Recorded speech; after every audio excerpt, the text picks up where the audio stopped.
제23화 빛 한 줄기 들지 않는 감방에 앉아있는 리처드에게 외로움이 물결처럼 밀려들었다.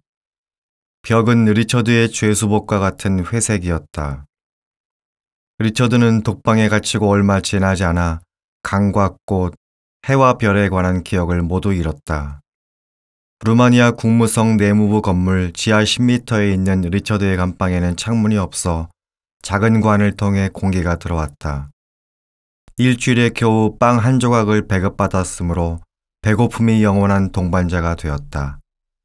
리처드가 배급받는 음식에는 숨 쉬는 데 필요한 열량밖에 없었다. 수감기간 8년 중 처음 3년 동안 리처드는 독방에서 지냈다. 절대적인 침묵만 흘렀다. 매 맞고 신문 받으러 끌려나가는 것이 감방을 나가는 유일한 기회였다. 교도관들조차도 신발바닥에 엷은 천을 여러 겹 붙여 발소리를 죽였다. 펜이나 종이가 없어서 리처드는 글 쓰는 법도 잊고 말았다. 리처드가 아는 말이라고는 1948년 2월 교회에 가다가 갑자기 체포되기 전에 마음에 간직한 말들 뿐이었다. 사비나는 리처드가 감옥에 갇히고 2년이 지나 감옥에 갇혔다. 리처드가 다른 죄수들과 함께 있을 때도 생활은 나아지지 않았다. 죄수들은 양손을 등 뒤로 돌려 수갑을 찬 채로 새벽 5시에서 밤 10시까지 똑바로 앉아 있어야 했다. 뼈만 앙상하게 남은 죄수들은 몸이 허약해 바닥에 접시를 놓고 개처럼 음식을 핥아먹었다. 하루에 17시간 동안 고개를 어디에 기대지도 눈을 감지도 못했다.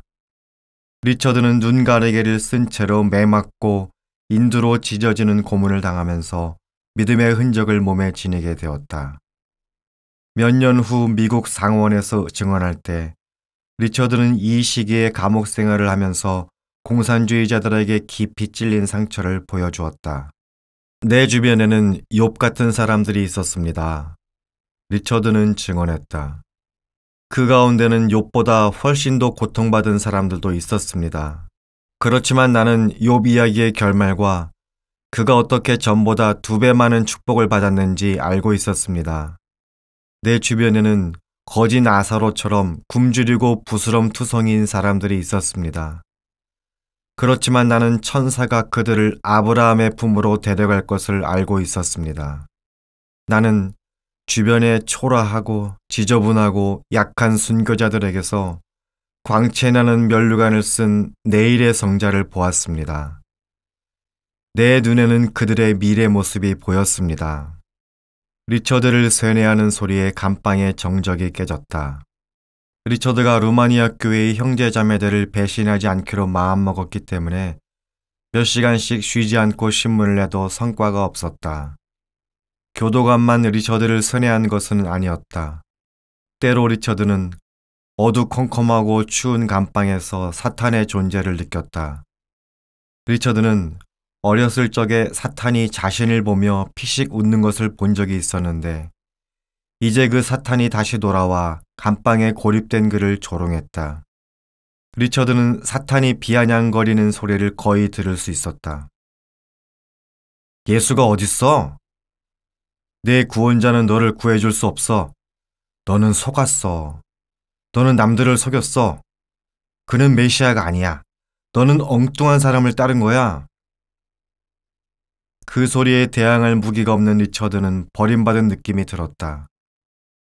교도관들은 수감자들의 의식이 약해질 때까지 약물을 주입했다.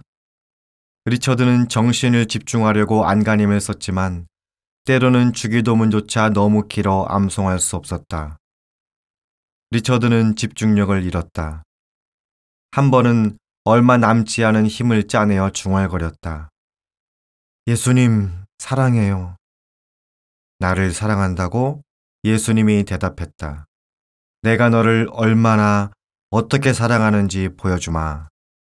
갑자기 리처드의 마음이 엠마오로 가는 두 제자의 마음처럼 뜨거워졌다. 나중에 리처드는 말했다. 나는 우리 모두를 위해 십자가에서 자신의 생명을 내어준 분의 사랑을 깨달았다. 그러한 사랑은 공산주의자들의 죄가 아무리 무거워도 그들을 물리치지 않는다. 리처드는 교도관들에게 더 고통당할수록 그들을 더 사랑했다. 리처드는 모든 사람을 감싸 안으시는 그리스도의 사랑을 믿었다. 왜냐하면 그분께서는 모든 사람이 구원받기 원하시기 때문이다. 다른 때, 특히 독방 생활을 하는 비극적인 시기 동안 리처드는 성경을 묵상하며 영적으로 깨어 있었다. 밤이면 그는 세 발짝밖에 안 되는 감방 안을 맨발로 거닐며 설교를 준비해서 하나님과 천사들 앞에서 설교하기 위해 애썼다. 성경의 인물들이 리처드의 작은 감방 안에 살아났다. 리처드는 낙타를 데리고 있는 아브라함을 보았고 제자들과 함께 계신 예수님을 보았으며 지중해 전역에서 전도 여행을 하는 바울을 보았다. 감옥에서 음식은 부족했지만 영적 영양분은 넘쳤다. 리처드는 전 세계 모든 곳에 있는 다른 기독교인들을 위해 기도하며 밤을 보냈고 또한 자신을 체포한 자들을 위해서도 기도했다. 그런데 어느 날 리처드가 감방에 홀로 앉아 기도하는데 불현듯 찬란한 빗줄기들이 비쳤다. 감방의 회색 벽이 다이아몬드처럼 빛났다. 찬양이 정적을 깼다. 어둠이 사라졌다. 하나님께서 리처드의 지하 감방을 그리스도께서 직접 지배하시는 아름다운 세상으로 변화시켜 주신 것이었다.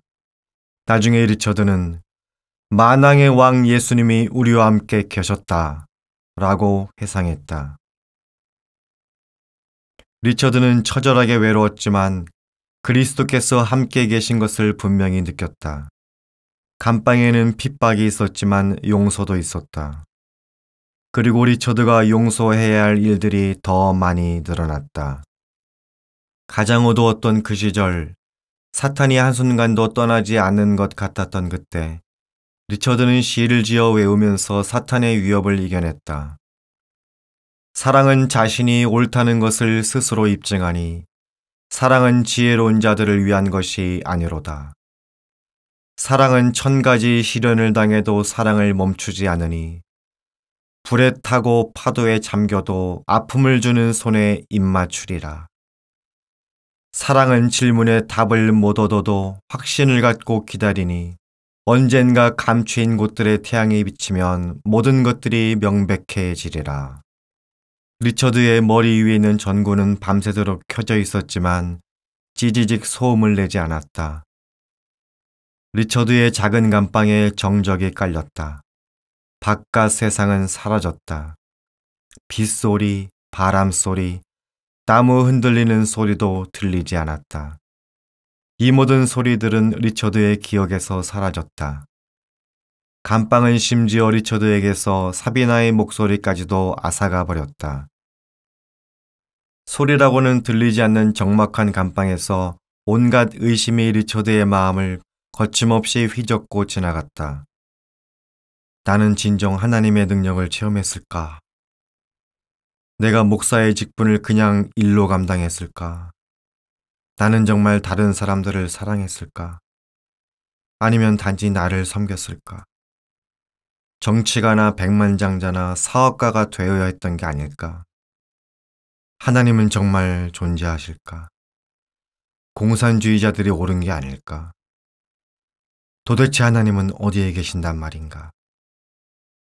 리처드는 평소에 가장 좋아하던 책 파테릭이 한 권 있었으면 좋겠다고 생각했다. 리처드는 400쪽이나 되는 그 책을 처음 읽었을 때 아무것도 먹지도 마시지도 않았었다.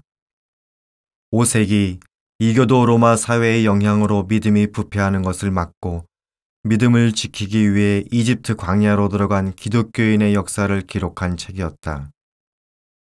세상에서 동떨어진 광야에서 수도사 한 명이 수도원장에게 물었다. 신부님, 침묵이 무엇인지요? 그러자 수도원장이 대답했다. 내 아들아, 침묵이란 그대의 움막에 지혜롭게 홀로 앉아 하나님을 두려워하고 불화살 같은 생각에서 마음을 지키는 것이다. 아, 침묵이요. 모름지기 사람은 침묵 속에 있을 때 중요한 일들에만 관심을 쏟고 오로지 예수 그리스도하고만 대화하는 법. 침묵을 지키는 자는 오 주여, 내 마음이 주를 찬양할 준비가 되었나이다 라고 노래하는 자이니라. 처음에 리처드는 감옥의 정적이 괴로웠다. 그러나 그것이 곧 축복이 되었다. 나중에 그는 다음처럼 회상했다. 그 정적 속에서 나는 그리스도의 입맞춤을 느꼈다. 그리고 입맞춤을 받으면 모두가 침묵한다. 고요함과 기쁨이 되살아났다. 리처드는 다른 기독교인들을 기억하며 용기를 얻었다. 리처드는 이제 혼자가 아니었다. 리처드는 독방에 있었지만 그리스도의 임재를 체험한 모든 시대의 수많은 목회자와 함께 앉아 있었다. 구름같이 허다한 증인들이 리처드를 둘러쌌고 머지않아 리처드는 그들의 증언과 승리에서 힘을 얻었다. 마태복음 4장 11절을 보면 예수님도 외로운 광야에서 40주야를 지난 뒤에 천사들의 시중과 위로를 받았다. 리처드는 천사들이 자신을 지켜주는 것을 느꼈다.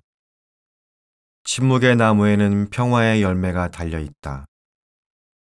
리처드는 이 진리를 믿게 이르렀고 날마다 그 진리를 양식으로 먹었다. 하나님은 존재하셨다. 리처드는 그리스도께서 함께 계신다는 것을 날마다 느꼈다. 하나님은 리처드를 목사로 부르셨다. 다시 말해서 하나님은 광야를 걷고 다른 사람들을 사랑하고 섬기라고 리처드를 부르셨다. 그리고 어쩌면 리처드 자신을 희생하라고 부르신 것일지도 몰랐다. 그런데 하나님은 자녀들이 고통당할 때 어디에 계셨을까? 리처드는 그 질문에 관하여 생각하다가 놀랐다. 하나님은 자기 아들이 고난 겪는 모습을 지켜보는 마음이 어떤 것인지를 알고 계셨던 것이다. 사실 하나님은 장차 임할 세상에서 모든 고통을 없애기 위해 그리스도를 세상에 보내셨다. 리처드는 자신이 신자라는 것을 새로 믿었고 새로 얻은 그 믿음에서 활기를 되찾았다. 리처드 인생의 극히 작은 부분 모두가 하나님께 속해 있었다. 그의 모든 호흡과 심장의 모든 박동까지. 그러나 리처드는 온전한 정신을 유지하기 위해 규칙적인 일과를 따라야 했다. 매일 밤 10시, 취침 시간을 알리는 종소리가 감옥 전체에 퍼졌다. 그 소리는 또한 리처드의 영적 식이요법이 시작된다는 것을 알렸다. 리처드가 독방에서 2년 이상 매일 밤 실천한 프로그램이었다. 그 일과는 기도로 시작되었다. 눈물이 마르지 않는 기도였다. 리처드가 드린 기도는 라디오 전파가 밤하늘을 관통하여 더 분명하게 전달되듯 지그재그 모양으로 감방문을 신속하게 뚫고 나가 복도를 지나 하나님의 보좌에 상달되었다. 이렇게 기도를 끝마치면 리처드는 목사로서 강단에 서서 교인들에게 설교했을 때처럼 설교했다. 그러나 과거와 달리 이제는 아무 제약도 받지 않고 설교할 수 있었다. 교인들과 루터교의 주교가 어떻게 생각할까 걱정할 필요도 없었고 일고자나 배신이나 체포를 두려워하지 않아도 되었다. 리처드는 교도관들이 눈치채지 않게 조용히 설교했지만 그 설교는 독백이 아니었다. 리처드는 하나님과 천사들과 악한 영들, 그리고 그의 기억 속에 아물거리는 사람들 앞에서 설교했다. 특히 사비나의 얼굴을 떠올리며 설교했다. 리처드는 사비나를 떠올리며 많은 것들을 생각했고 하나님이 그런 생각들을 사비나의 마음에 전해주시기를 기도했다. 리처드는 공산주의자들이 사비나에게 이혼하라는 압력을 넣고 있다는 사실을 알고 있었다. 사비나가 이혼하지 않고 지하교회 사역을 계속하면 공산주의자들이 그녀를 체포하여 고문하고 더 악독한 짓을 하리라는 것이 확실했다. 리처드는 사비나에 대해 생각한 뒤 지푸라기로 채운 허술한 침대를 아들 미아이로 여기고 힘껏 끌어안았다. 어느 날 밤 리처드는 아들과 떨어져 있는 생활을 더 견딜 수 없어 갑자기 감방 철문으로 달려가 주먹으로 거세게 두드렸다. 결국 교도관들이 들어와 진정제를 먹여 가라앉혔다. 다음 날 아침 잠에서 깬 리처드는 절망감을 느꼈다. 리처드도 다른 많은 죄수처럼 정신줄을 놓아가고 있는 것이었을까. 리처드는 십자가 아래 서 있는 예수님의 어머니를 생각했다. 그리고 마리아도 절망했다는 사실을 떠올렸다. 그러나 마리아는 불평하지 않았다. 리처드는 기도했다.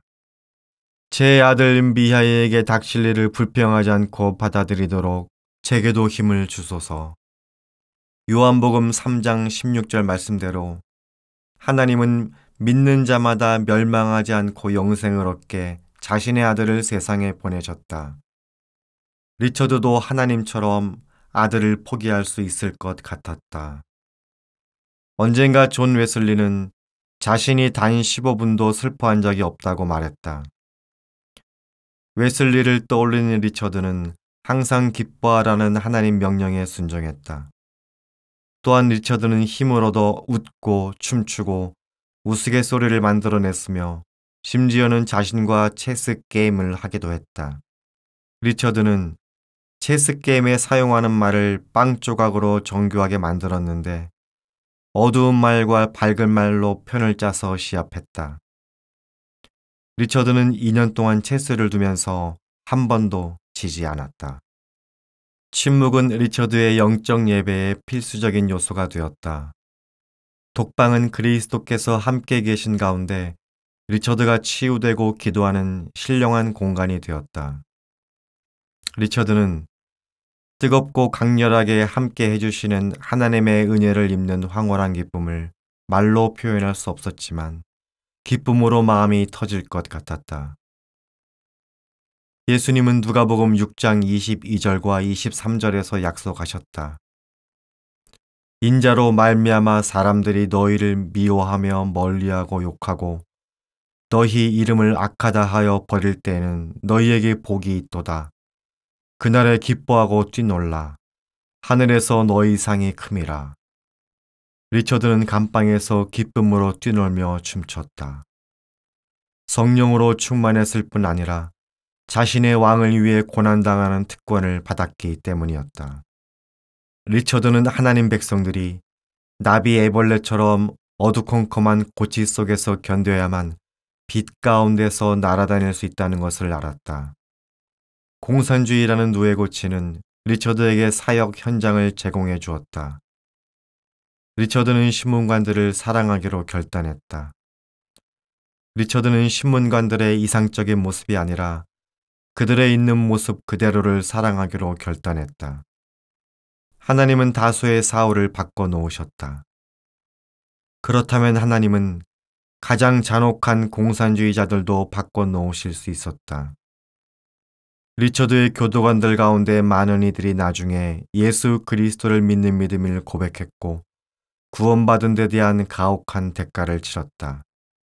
나중에 리처드는 말했다. 우리는 공산주의자들에게 고문당할 때 그들을 사랑하는 법을 배웠다. 천국의 문은 공산주의자들에게도 열려 있다. 하나님께서는 그들에게도 빛을 비춰 주신다.